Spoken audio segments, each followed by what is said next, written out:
여러분 안녕하십니까, 소종섭입니다. 어제 헌법재판소에서 7차 변론이 끝났습니다. 이제 13일 날 8차 변론이 진행이 됩니다. 이거 포함해서 민주당 내에서도 문재인 전 대통령, 이재명 대표가 지난 대선 패배 나한테 책임 있다 서로 얘기하면서 또 화합으로 가져가려고 하는 흐름이 보이고 있고, 국민의힘 안에서도 또 여러 가지 이 대선 주자들이 서서히 약진하는 그런 흐름이 엿보입니다. 박원석 전 의원 모시고 최근에 여러 가지 시사 현안 좀 얘기 나눠보도록 하겠습니다. 박 의원님 요새 잘 지내시죠? 네, 안녕하십니까. 오늘 눈이 많이 옵니다. 예, 길이 굉장히 미끄러운데 각별히 좀 조심하셔야 될 것 같아요. 그러게요. 네. 자, 어제 헌법재판소에서 7차 변론 네.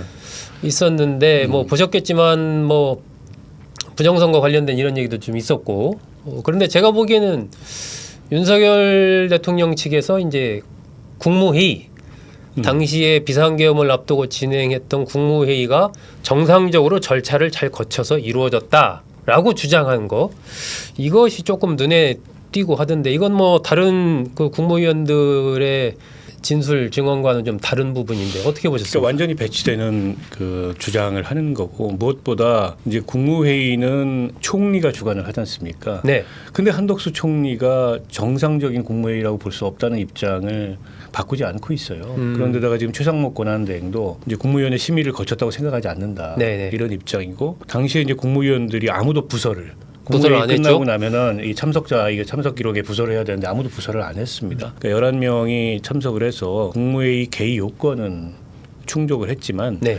정상적인 국무회의 심의라고 볼 수가 없고 대통령이 그냥 나가버렸다는 거 아니겠습니까? 통보하고 나는 가겠다. 네, 네. 그리고 국무위원들끼리 앉아서 걱정하면서 넋두리 비슷하게 하다 끝난 건데 이게 이제 헌법재판 절차에서는 굉장히 중요한 이슈고 쟁점입니다. 네. 왜냐하면 절차적 정당성, 어쨌든 계엄 선포를 하려면 국무회의 심의를 거쳐야 되기 때문에, 그렇죠. 심의가 반드시 의결은 아니더라도 어쨌든 심의 거쳐야 되는 절차가 필수적으로 전제돼야 되는데, 지금 국무위원들의 그 대다수의 의견은 심의라고 볼 수 없다. 물론 어제 이상민 전 장관 같은 경우에는 좀 다른 얘기를 했어요. 거기는 대통령 옹호하는 얘기를 했죠. 네, 거기는 이제 그 대통령 측근이고 하니까 국무회의도 정상적으로 개최됐다고 자기는 생각한다 이렇게 얘기했지만, 지금까지 한 국무회의 중에서 가장 열띤 토론이 있었다고. 그건 이상민 장관 네네. 주장이고 이제 다른 국무위원들 다수의 의견은 그걸 국무위원회라고 볼 수 없기 때문에 아마 그에 대한 헌법재판소의 판단이 있지 않을까 싶고요. 어제 제가 좀 눈여겨봤던 대목은 네. 그 이상민 장관 진술 중에 그런 얘기가 있었어요. 단전단수 지시를 직접 받지 않았는데 그런 게 써 있는 종이를 자기가 얼핏 종이로 봤다. 봤다. 그렇죠. 그래서 이상민 장관이 눈이 굉장히 좋구나. 그게 문서에 단전단수 이렇게 A4 용지에 4장 크게 써 있는 게 아니면 눈에 보입니까? 그게? 네, 네.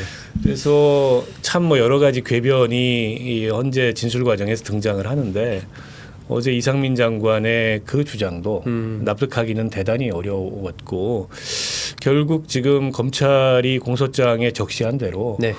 단전단수 지시를 윤 대통령이 내린 거 아니냐. 이상민 장관이 그걸 받고 이제 소방청에 네. 어쨌든 그렇게 단전단수 조치를 협조해라라고 지시했던 것 아니냐 이렇게 추정이 되고요. 그때 이제 장관들한테 다 이렇게 쪽지 하나씩을 줬다는 거 아닙니까? 총리한테도 주고 이 경제부총리한테도 주고 외교부 장관도 주고, 거기에 이제 행안부에 대한 지시사항의 핵심 내용이 단전단수 조치가 아니었을까 이렇게 추정해 보는데, 본인은 부정했지만 그 부정의 논리라는 게 너무 이제 허술해가지고 뭐랄까요, 좀 쓴웃음이 나오는 그런 상황이었고, 또 한 가지 어제 좀 마찬가지로 네. 좀 쓴웃음이 나오는 대목이, 윤 대통령이 마지막으로 이제 피청구인 진술할 때 자기가 국회에 시정 연설을 하러 오면 국회의원들이 참석도 안 하고 박수도 안 치고 악수도 안 하더라. 아니 그렇다고 계엄이 정당화될 수 있는 건 아니잖아요. 그래서 서운했을 수는 있는데, 그걸 가지고 이제 마치 자기가 계엄에 이르를 수밖에 없는 그런 자신의 결정을 정당화하는 논리로 얘기하는 거는 누가 봐도 좀 우스운 게 아닌가. 그래서 윤 대통령이 그 헌법재판소에서 지금 이제 7차 변론까지 보여준 태도를 보면, 네. 이제 국민들로서는 저런 사람이 대통령이었구나, 더 좀 어떻게 보면 한숨 쉬게 만드는 그런 얘기들이 아니었나 싶어요. 네, 이게 어쨌든 계엄을 선포할 만한 상황이었느냐 당시 상황이 그런 부분과 그러면 계엄 선포할 때의 그 법적 절차를 제대로 준수했느냐 이런 부분이 결국 이제 대통령을 헌법재판소에서 탄핵을 인용하느냐 기각하느냐의 제일 중요한 부분이기 때문에 어제 아마 윤 대통령 측에서도 그 국무회의 정당성을 강조를 한 것 같고 다른 이제 한덕수 최상목 또 이런 국무위원들은 당시에 국무회의라고 생각 안 했다 뭐 이런 얘기를 해서 이게 좀 상당히 엇갈리는 부분이었습니다. 자 이제 민주당 쪽으로 한번 넘어가 볼까요? 최근에 좀 주목됐던 게 이제 문재인 전 대통령이 인터뷰에서 한겨레 인터뷰에서 뭐 윤석열 검찰총장 임명한 거 두고두고 후회한다 이런 얘기하고 또 대선 패배의 책임을 어쨌든 제일 큰 책임이 나한테 있다. 윤 정부 탄생하게 된 게 그런 얘기를 했고 그 뒤에 또 이재명 대표도 패배한 가장 큰 책임은 나한테 있다. 내가 부족해서 여러 가지 그런 영향을 미친 것 같다. 이렇게 이제 문재인, 이재명 이 두 사람이 서로 이제 대선 패배 책임을 인정하는 이게 또 전에 사실은 볼 수 없는 일이에요. 서로 반대로 당신 때문에 졌다라고 했었는데 갑자기 이렇게 좀 바뀌었는데 이거 어떻게 봐야 됩니까? 그래서 문 대통령이 그 한겨레 신문하고 이제 인터뷰를 통해서 이제 윤석열 임명에 후회하고 지난 대선 패배에 대해서 사과하는 네. 뭐 이런 메시지를 냈는데 좀 저는 그걸 보면서 아니 왜 진즉 이런 말씀을 좀 하시지 뭐 이제 와서 그러니까 내란이라는 이런 헌정사 초유의 사태까지 맞이한 뒤에 이런 말씀을 하시냐 이런 생각이 들었어요. 사실은 문 대통령이 윤석열을 중앙지검장에 이어서 검찰총장으로 임명할 때부터 당시 정권 내부에서도 말이 이게 이제 많았죠. 지나치게 파격적인 거 아니냐. 네. 그리고 윤석열이라는 사람에 대한 뭐 다른 것도 아닌 검찰 내부의 평가가 있잖아요. 근데 좀 위험하다 이런 평가들이 있었는데 네, 네. 어찌됐건 뭐 문재인 대통령도 본인이 거기에 인터뷰 얘기했듯이 검찰 개혁에 동의한다니까 거기 그냥 꽂혀서 네, 했다. 그리고 조국 민정수석도 약간은 좀 찜찜해하는데 그냥 했다. 뭐 이거지 않습니까? 네. 근데 저는 그때보다 더 결정적 장면이 이제 조국 수사 때하고 그다음에 추미애 윤석열 충돌 때였다고 생각합니다. 아, 그러니까 조국 수사 때 그 어쨌든 둘 중에 하나를 빨리 판단했어야 돼요. 조국 장관을 뭐 정리를 하든 네. 아니면 윤석열을 정리를 하든. 네, 근데 네. 시간이 굉장히 오래 걸렸습니다. 그렇죠. 결국 갈등이 최고적으로 치달은 극한까지 뒤에 갔죠. 가서 네. 뭐 임명했지만 뭐 임명하고 지금 한 달도 못 채우고 물러나고 이런 일이 발생했잖아요. 그때 사실은 문재인 대통령의 그렇게 좀 시간을 끌면서 좌고우면하는 게 좀 이해가 안 됐고 더 제가 이해가 안 됐던 건 개인적으로 추미애 윤석열 갈등 때예요. 네. 그러니까 사실 그거 있을 수가 없는 일이거든요. 그렇잖아요. 국정 책임자 면전에서 장관하고 검찰총장하고 이제 그런 원색적으로 붙었죠. 그런 수준의 원색적인 네. 싸움을 벌인다는 게 그러면 둘 다 정리하든 둘 중에 하나를 정리하든 그러니까 문 대통령은 그 얘기를 하더라고요. 어제 보니까 임기가 있는 검찰총장을 어떻게 하는 거에 대해서 굉장히 부담스러웠다. 그렇죠. 권한이 없었다.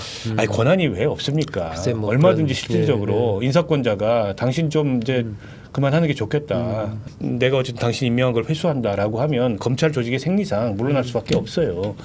근데 그런 것도 아니고 네. 그렇다고 추미애 장관을 결국에 나중에 가서 추미애 장관을 정리한 형태로 됐지만 그것도 이제 갈등이 뭐 골물 때까지 골문 뒤에 했잖아요. 그게 또 윤 대통령을 정치적으로 많이 키워줬죠. 네, 그래서 이거를 이렇게 좀 이제 와서 좀 뒤늦게 네.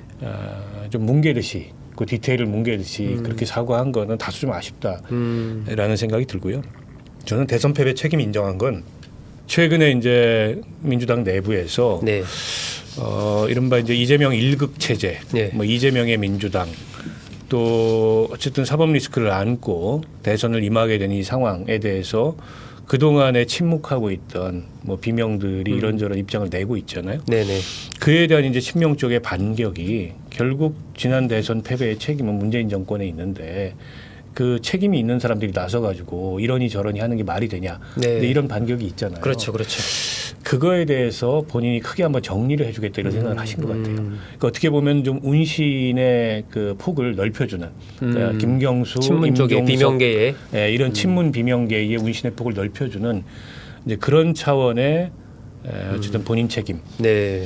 그리고 뭐 이재명 대표가 내 책임이다 얘기한 거는 당연히 지난 대선에 후보로 나섰던 사람이기 때문에 일종의 정치적 수사 차원에서라도 본인 책임이라고 얘기 안 하는 건 이상한 거죠. 네, 남 네. 탓하는 건 뭐 그렇게 볼 수 있을 것 같고 어찌 됐건 간에 이른바 이 문명 갈등이라는 게 이게 이제 잠복돼 있던 거 있잖아요. 네네. 한때는 화해 모드도 있었고 한때는 뭐 이제 문명이 화합하는 뭐 이런 모습도 있었는데 결국 이게 좀 섞이기 어려운 이제 그런 내적인 이런 뭐랄까 차이가 있는 것 같아요. 그래서 문재인 대통령의 그 메시지나 인터뷰에 대해서 지금 당내 친명들의 반응이 굉장히 안 좋아요. 안 좋다. 네. 그 안 좋은 이유는 뭔가요?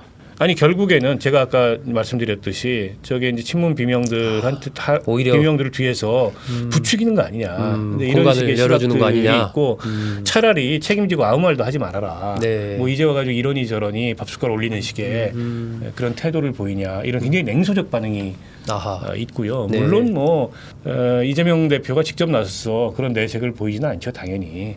그러나 이제 친명 핵심들의 기류가 대체적으로 그렇기 때문에 이재명 대표 2심 결과가 뭐냐에 따라서 이 지금 잠재적 갈등이 폭발할 수도 있을 것 같다 이런 생각이 들어요.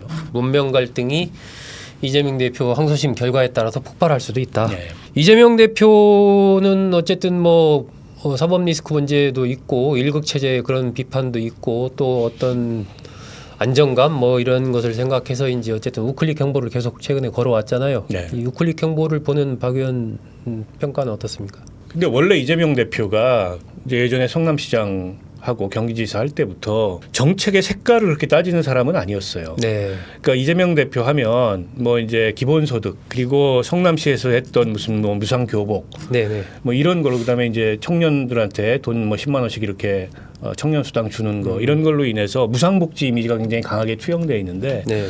이제 그렇지 않은 어쨌든 정책 선택의 측면도 굉장히 많이 있거든요. 그러니까 원래부터 무슨 이념적으로 외골수거나 정책적으로 그런 진보 정책을 뚜렷이 고집하는 이런 스타일은 아니다. 네네. 그런 본인 스타일이 이제 반영되고 있는 거다 이렇게 보고요. 그리고 이제 대선 때 되면 보통 튜닝을 좀 합니다. 네네네. 그러니까 이제 오른쪽은 약간 왼쪽 정책으로 그러니까 중도를 의식해서 그걸 수혈하려고 하고 또 왼쪽은 오른쪽 정책을 수혈하려고 아니 과거에 박근혜 전 대통령 같은 경우에도 그렇죠. 김종인 씨를 내세워서 이제 뭐 경제민주화 복지 근데 이러면서 중간층으로의 확장을 기했잖아요. 이제 그런 행보의 일환으로 볼 수 있는데 이제 문제는 뭐냐면 이게 좀 이제 당내에서 너무 급변침하는 거 아니냐. 그러니까 당 내부의 동의나 이런 게 충분치 않은 것 같아요. 네. 더군다나 이제 기본사회라는 뭐 기본사회라는 그 브랜드는 그 자체로 좀 추상적이긴 하지만 어쨌든 기본소득, 기본주택 그래서 구체적 정책으로 가셔야될 수 있는 그런 것들을 포함한 이걸 강령에 명시를 했어요. 근데 이제 당 대표의 정책 브랜드를 강령에 명시하는 경우는 민주당이 이전에도 별로 없었거든요. 김대중 전 대통령 시절에도 없었죠. 그때 뭐 햇볕 정책 정도인데 네. 그건 이제 뭐 이 당 대표의 정책 브랜드라고 보기 어려운 훨씬 더 거시적인 이런 차원의 문제이기 때문에 좀 다른 거고. 근데 그게 벌써 불과 몇 개월 안 됐거든요. 근데 갑자기 그걸 이제 폐기한다. 그럼 오해라고 지금 얘기를 하는데 그걸 폐기한다. 그리고 이제 기업 중심의 성장이다. 이러니까 아니 뭐 우클릭 한다는 그 필요성은 인정하는데 뭐 그게 그렇게 급변침을 해야 될 일이냐 이런 네. 비판이 하나 있고 또 하나는 이재명 대표가 최근에 이 탄핵 국면에서도 당도 그렇고 본인도 그렇고 뭔가 이게 확장성의 한계에 갇힌 듯한 모습을 보이잖아요. 네. 그러니까 정당 지지율 보면 민주당은 정체되고 저쪽 그 국민의힘은 회복되고 그 내란 동조 혐의를 받고 있음에도 불구하고 그런 양상이 나타나고 있어요. 네. 그에 대한 일종의 이제 대응으로 정책적 우클릭 이 행보를 하는 것 같은데 과연 지금 필요한 게 그거냐. 그러니까 이재명 대표의 리스크라는 게 이재명 대표의 정책 색깔이 너무 짙어서 이를테면 중도 확장이나 중간층의 신뢰를 못 받는 거냐. 아니면은 그런 차원이 아닌 그냥 메신저 그 자체가 갖고 있는 리스크냐.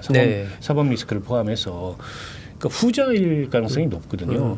근데 그건 정책 우클릭으로 해소가 안 되고 본인이 어쨌든 정치를 진영화한다든지 당을 뭐 지나치게 일극화한다든지 그럼으로써 통합 포용 이런 이미지가 없는 이게 이제 이재명 대표에 대한 이미지거든요. 특히 중간층이 이재명 대표에 대해서 반신반의하는 대목에는 그런 것도 상당히 포함되어 있는데 오히려 그런 데 있어서의 어떤 보완이 필요한데 정책 우클릭이라는 거는 사실 이거 선거 막판에 합니다. 투표한 일주일 앞두고 네. 어떤 정책을 통해서 딱 견인해 올 표가 명확할 때 네, 네. 그때 이렇게 하는 건데 지금 이런 포지션 이동이 이재명 대표의 확장성에 당장 도움이 될 거냐. 아. 근데 이런저런 논란이 있는데 별로 그렇게 도움이 안 될 것 같다. 이런 의견도 있고. 그다음에 엊그저께 교섭단체 대표 연설할 때 보니까 네. 좀 종잡을 수가 없다. 그러니까 예를 들면 반도체 특별법 관련해서 52시간 노동시간 제한의 특례를 인정할 수도 있는 거 아니냐 뭐 이런 간담회도 하고 그런 입장을 표명했는데 갑자기 또 주 4일제 얘기를 하니까 물론 이제 본인은 총노동 시간은 고정해 두고 그 안에서 유연성을 높이는 방향으로 하면 되는 거 아니냐 특정 산업에 있어서는 이제 이런 식의 이제 추가적인 설명을 하는데 그럼에도 불구하고 이게 너무 오락가락한다. 아. 이때는 신뢰할 이렇고, 수가 없다. 저 때는 저렇고 아. 그러니까 뭐가 진짜 얼굴이냐 뭐 이런 이제 비판도 나오는 것 같아서 제가 보기에는 이거 뭐 이제 지나갈 논쟁이긴 한데 네. 근데 제가 아까 말씀드렸던 그 이재명의 메신저 리스크를 보완하기 위한 대책이 사실은 저는 정책적인 대책보다도 일종의 정무적 정치적 대응책이 나와야 되는데 물론 이제 대선 패배는 내 책임이고 네. 정당이라는 건 다양성이 생명이다 이런 얘기를 이제 최근 인터뷰에서 했잖아요. 네. 그런 걸 의식한 행보이긴 하나 이재명 대표에게 그동안에 이렇게 씌워졌던 이미지 그런 것들을 해소하기는 좀 부족하다. 그리고 문제는 주변이에요. 이를테면 주변. 뭐 그 친명 의원들이라든지 집권들 얘기군요. 아니면은 더민주 혁신회의라든지 네네. 이런 데서 당내에 요만한 이견만 나와도 뭐 움직이면 죽인다 이런 식의 반응이 나오니까 아 저기는 이재명에 대해서 이견을 말하면 죽이는 집단이구나 이런 식의 이 분위기가 전달되잖아요. 거기서도 앞뒤가 다른 거 아니냐 이런 얘기 그래서 나오겠군요. 이재명 대표가 본인만 그 통합 포용의 메시지를 낼 게 아니고 주변의 그런 측근이나 이제 친명들이 그런 식의 메시지를 내거나 그게 사실 이재명 대표에 도움이 안 됩니다. 네. 아니 그렇잖아요. 지금 뭐 선두주자고 아마 어떤 경선 룰을 해도 이재명이 이길 거예요. 그러면 이재명 대표는 당의 에너지를 다 모아서 본선에서 이길 수 있는 그런 이제 통합력을 발휘를 해야 되는데 계속 그런 식으로 이게 마이너스 게임을 하는 듯한 메시지가 자기 주변에서 나오는 게 뭐가 도움이 되겠습니까? 그래서 네. 저는 그런 걸 좀 자제시켜야 된다. 그렇지 않으면 본인은 이제 순하고 착한 얼굴 하고 이제 뒤로는 측근들이나 이제 주변을 부추겨서 그런 뭐 비판이나 네. 반대를 하는 메신저들을 공격하는 이제 이런 식의 양동 작전을 구사하는 거 아니냐라는 이제 의심을 계속 받게 되죠. 결국 신뢰의 문제에 봉착을 하게 될 거다. 예, 예. 그 문제가 중요한데 지지율 상승에도 크게 도움이 안 될 거다라고 보는군요. 현재 그런 우클릭이 저는 지금은 그 시기가 아니라고 보고 우클릭할 시기가 아니다. 예, 그리고 지금 메신저 리스크를 극복해야 되는 게 우선이고 네. 그리고 사실은 이재명 대표가 저 사람이 추구하는 가치가 뭘까? 네. 그러니까 이게 아직 분명치 않아요. 네. 그 점에 있어서 오락가락하는 듯한 모습을 보여주는 거는 오히려 별로 그렇게 좋지 않습니다. 아까 뭐 측근들 얘기도 하시고 뭐 그랬었는데 최근에 정치권에서 화제가 된 것 중 하나가 유시민 전 장관 그 매불쇼 출연해서 이른바 비명계 인사들 평가한 거 김동연, 김경수, 김부겸, 임종석 이렇게 4명을 놓고 뭐 신랄하게 했어요. 배은망덕에서부터 지도자 행세한다. 이미 뭐 자리를 과한 자리를 지나갔다.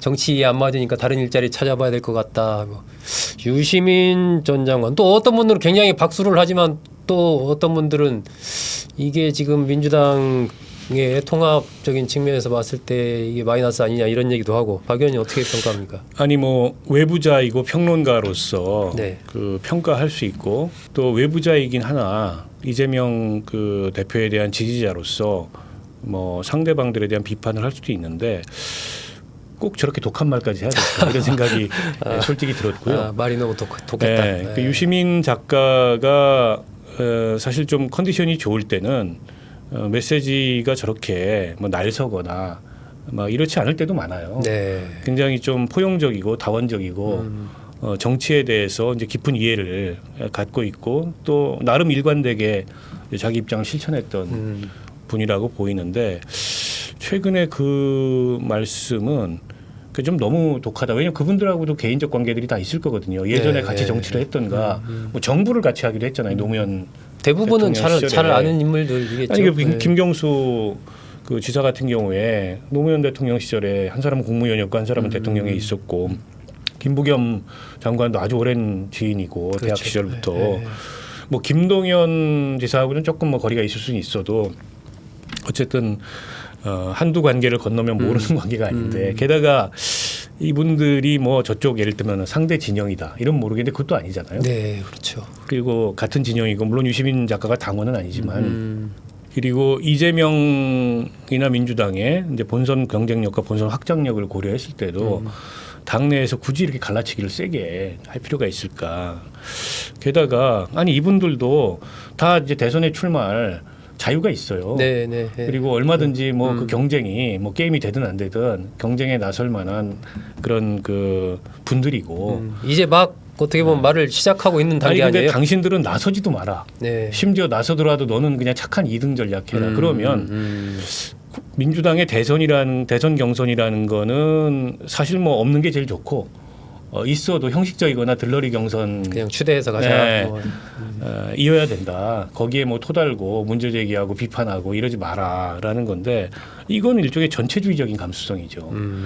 근데 유시민 작가처럼 이런 뭐랄까요? 뭐 일종의 그분이 리버럴이잖아요. 네네. 정치적 자유주의자지 않습니까? 그리고 그런 전체주의적인 의사결정이나 혹은 전체주의적인 억압이나 이런 거에 대해서 평생 맞서 싸워왔던 분인데 정작 본인은 이제 그런 식의 주장을 한다는 게 좀 대단히 모순돼 있다라는 생각이 들어서 굳이 저렇게 뭐 지지자로서 이런저런 의견을 얘기할 수 있는데 그리고 영향력이 큰 사람이지 않습니까? 그렇죠. 스피커. 저분이 저렇게 크죠? 얘기하면 그게 이제 하나의 이제 프레임이 되고 하나의 신호가 돼가지고 이제 다른 이재명 대표의 지지자들이 이를테면 여기 뭐 김부겸, 김동연, 김경수 이런 사람들 공격하는 이제 그런 논리로 이제 활용될 가능성이 있잖아요.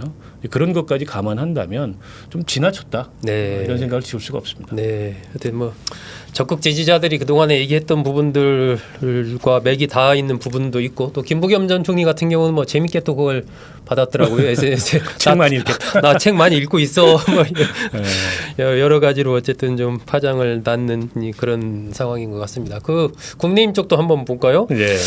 그 한동훈 전 대표 뭐 최근에 2월 말 3월 초에 다시 뭐 정치 최일선에 돌아온다 뭐 어쩐다 저쩐다 이런저런 말도 많고 한데 김종인 전 위원장이 최근에 한동훈 전 대표가 현재 보수 계열에서 가장 확장성 있는 후보다 뭐 이런 얘기를 했던데 그 박 의원께서는 어떻게 보십니까? 만났다는 거 아니겠어요? 네네. 최근에. 네네. 그리고 김종인 그 전 비대위원장이 그 동안에도 한동훈 전 대표에 대해서 좀 호의적이고 우호적인 그런 평가를 해왔어요. 네.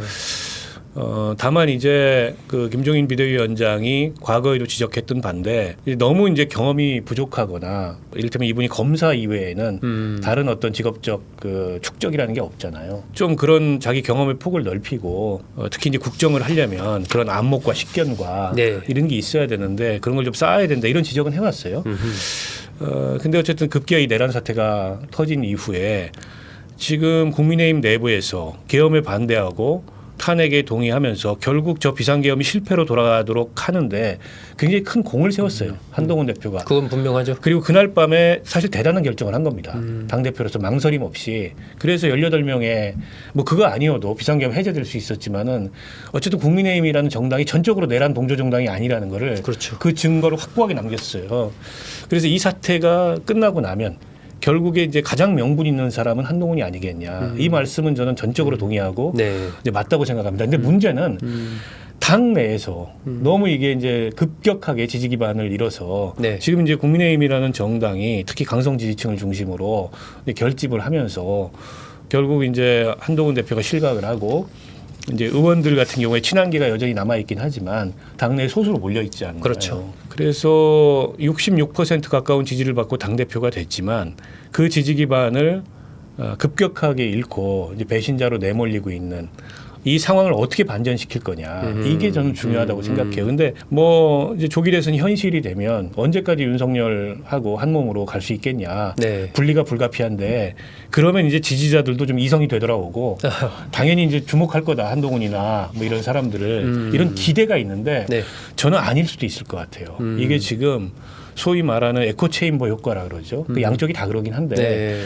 그게 굉장히 강해요. 그러니까 자기들끼리 이게 막 울리는 방 안에 앉아가지고 계속 큰 목소리로 네. 떠들면 그 얘기밖에 그 안 소리만 들리고 듣는 거죠. 나머지는 안 들리는 거거든요.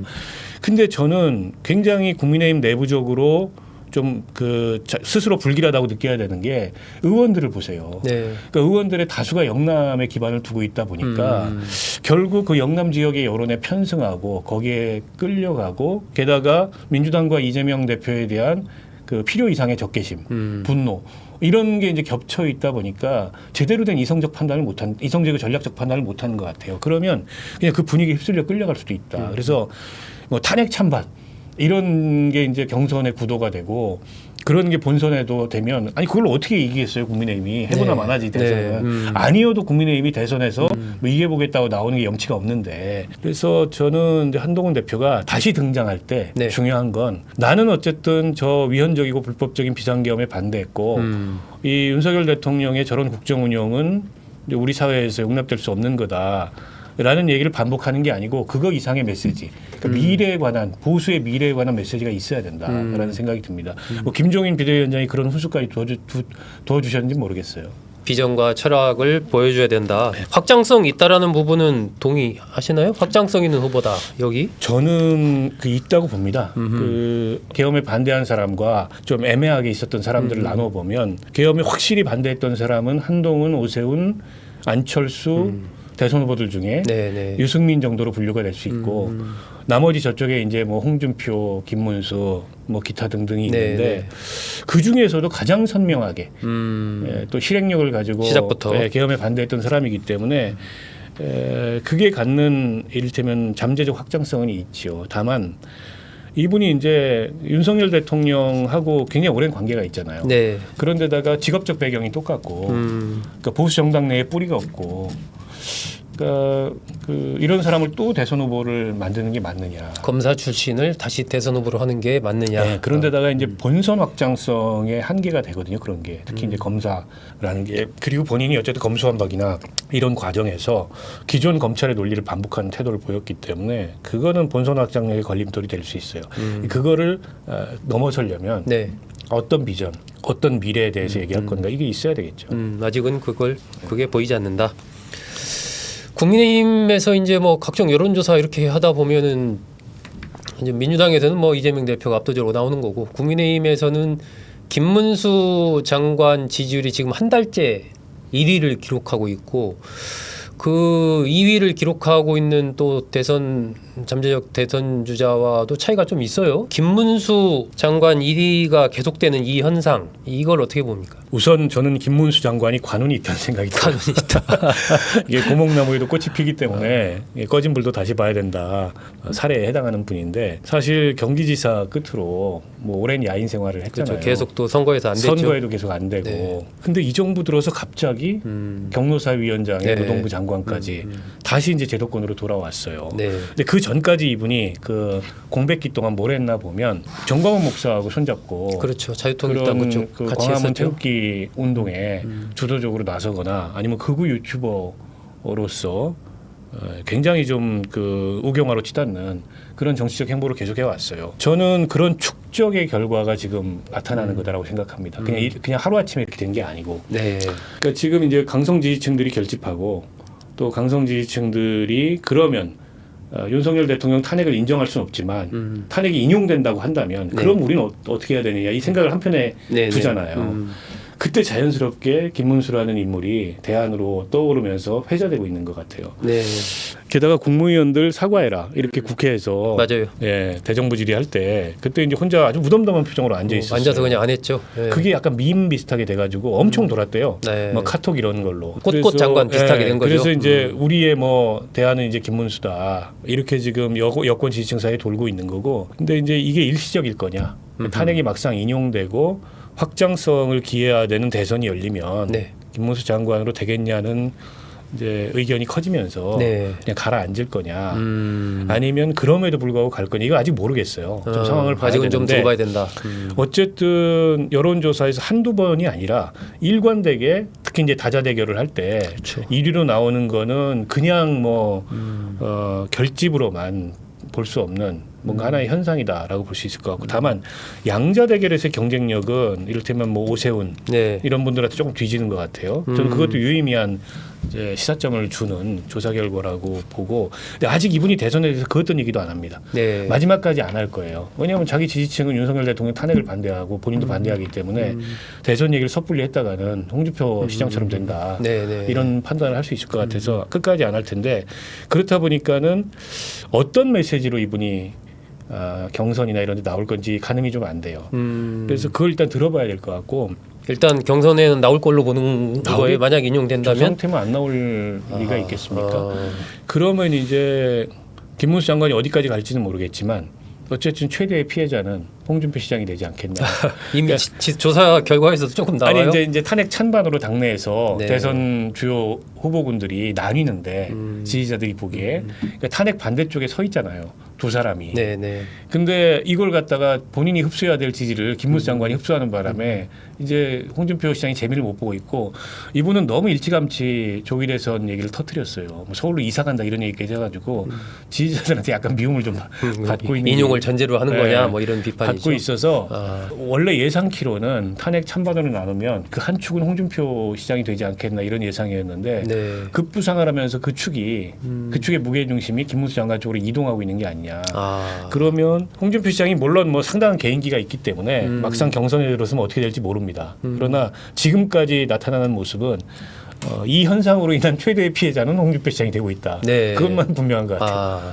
결국 국민의힘 구도가 김문수, 오세훈, 한동훈 뭐 이런 구도로 지금 바뀌고 있는 것 아니냐 이렇게 보는 거네요. 그렇죠. 그러니까 결국에 사자일 겁니다. 탄핵 찬성 쪽에 네네. 이 홍준표 오세훈 시장까지. 한동훈, 그다음에 탄핵 반대 쪽에 김문수, 홍준표. 그리고 나머지 이제 후보들도 있지만 뭐 나머지 후보들이 이렇게 지지율이 커질 거라고 보이지는 않고요. 그 사자 안에서 대략 거기서 결정이 되지 않겠나 정리가 싶어요. 될 것이다. 자 마지막으로 어제 이제 권성동 원내대표가 교섭단체 대표 연설을 했는데 거기에서 비상계엄을 한 이유가 이제 민주당 폭거 때문이다라고 얘기하고 지난번에 뭐 권영세 비대위원장도 그렇고 윤 대통령 면회도 가고 이렇게 쭉 그러니까 탄핵 국면에서의 국민의힘 지도부 공식적으로는 부인합니다. 어쨌든 국민의힘 리더 그룹들의 전반적인 이 움직임 이건 어떻게 평가를 하세요? 그러니까 저는 네. 그 이제 국민의힘이라는 정당이 결국에는 윤석열 그 내란 수계와 선을 긋지 못하면 네. 조기 대선에서 뭐 해보나 마나 선거일 뿐만 아니라 과거에 이제 여러 차례 집권을 하고 수권 능력을 갖는 그런 보수 정당이 이제 없어지고 그 자리에 이제 어떤 수구적이고 극우화된 네. 그런 정당이 들어서는 이제 그 과도적 단계에 있다고 봅니다. 그러니까 제가 굉장히 우려하는 거는 내란에 대해서는 그래 아직 이게 뭐 형사적으로 확정이 된 게 아니니까 내란이라고 부르지 마라라는 주장은 할 수 있다고 생각해요. 근데 비상계엄에 대해서 이런 식의 논리를 편다는 건 저건 내란 동조당을 넘어서서 계엄 동조당이 되는 거예요. 네. 아니 민주당이 의회에서 이제 다수의 위력을 발휘했다 한들 그걸 가지고 그 위헌적인 비상계엄을 할 정당한 근거가 안 되잖아요. 근데 당 지도부가 이제 저런 인식을 공공연히 드러낸다는 건 결국에는 내란 수계의 논리하고 똑같은 논리거든요. 윤 대통령 논리하고 똑같은 논리예요, 저게. 네네. 민주당 때문에 이거는 어쩔 수 없이 어쩔 수 없이 했다. 경고 차원에서 이런 얘기잖아요. 그러니까 굉장히 걱정스럽고 그러면서 이제 또 뭐 윤 대통령 면회 가고 이런 거는 개인적인 차원의 뭐 인간적 정리가 어쩌고 이렇게 얘기를 하는데 아니 그게 이제 신호잖아요.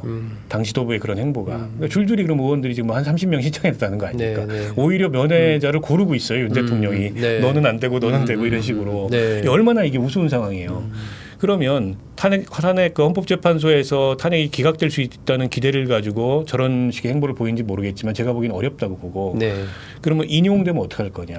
그러면 여전히 내란 수계를 옹호하면서 그걸로 대선을 치를 거냐. 그러면 그 해보나 마나한 대선이 될 거거든요. 네. 그럼 그때 가서 급변침을 해야 되는데 그 급변침을 하면 이제 국민들 보기에 이게 뭐 어제 다르고 오늘 다르고 이런 비판을 받을 뿐더러 네. 지금 국민의힘의 이 관성으로 보면 급변침이 안 될 수도 있어요.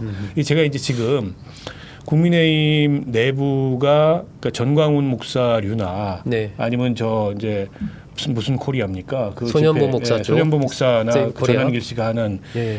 이거에 끌려가는 모습을 잘 봐야 되는데 기존의 대한민국의 극우는 아스팔트와 유튜브와 일부 대형 교회 중심으로 진지를 구축해 있었는데 이 극우가 제도권 그것도 주류 정당인 국민의힘 내부로 밀고 들어가고 있는 거예요. 네, 네. 근데 여기에 지금 잠식되고 있어요. 국힘이 잠식당하고 있다. 그리고 전 세계적으로도 보면 극우의 부상이라는 거는 그 우리만 있는 현상이 아니거든요. 맞아요. 실제 그럴 가능성이 있어요. 이렇게. 그러면 예전에 YS 이래로 국민의힘의 전통이 됐던 이게 이제 좌우 사이에 뭔가 어쨌든 중도적인 확장성까지를 고려하면서 균형을 잡는 이런 보수 정당 없어지는 겁니다. 그러니까 박근혜 때만 하더라도 MB 때만 하더라도 다 그렇게 집권했어요. 그렇죠. 중도 확장성을 기하면서 집권을 했거든요. 근데 그런 정당은 없어지고 극우적인 주장으로 치닫는 그리고 지역적으로는 영남에 고립되는 네. 이런 정당이 되는 겁니다. 그러면 그 내에서 이를테면 수도권에 뭔가 이게 좀 보수 정당으로 이제 선거에 출마해서 권한을 위임받고자 하는 사람들은 저 정당에 있을 수가 없어요. 만약에 다른 정당이 그런 주장을 됐다고 볼 가지고는 테니까. 수도권에서 불가능한데. 네. 그래서 저는 이 권성동 대표의 이런 얘기가 그냥 간단한 게 아니고 국민의힘이라는 정당의 성격이 변하고 있는 거를 보여주는 하나의 지표다. 네. 그래서 이 탄핵 인용이 굉장히 중요한 분기점이 될 겁니다. 극우 정당으로 갈 거냐, 네. 아니면 중도 확장성을 기하는 그런 보수 정당의 스탠스를 유지하기 위해서 다시 균형을 잡을 거냐, 이 굉장히 중요한 분기점이 될 거라고 봅니다. 국민의힘도 또 선택의 그런 순간이 좀 다가오고 있다라는 얘기네요. 네, 오늘은 최근에 있었던 헌법재판소 탄핵 심판 변론 지금 막바지로 가고 있습니다. 이런 부분에 대한 평가와 민주당과 국민의힘 핵심적인 여러 가지 변화들을 어떻게 보고 있는지 박원석 전 국회의원과 얘기 나눴습니다. 박 의원님 오늘 고맙습니다. 네, 감사합니다.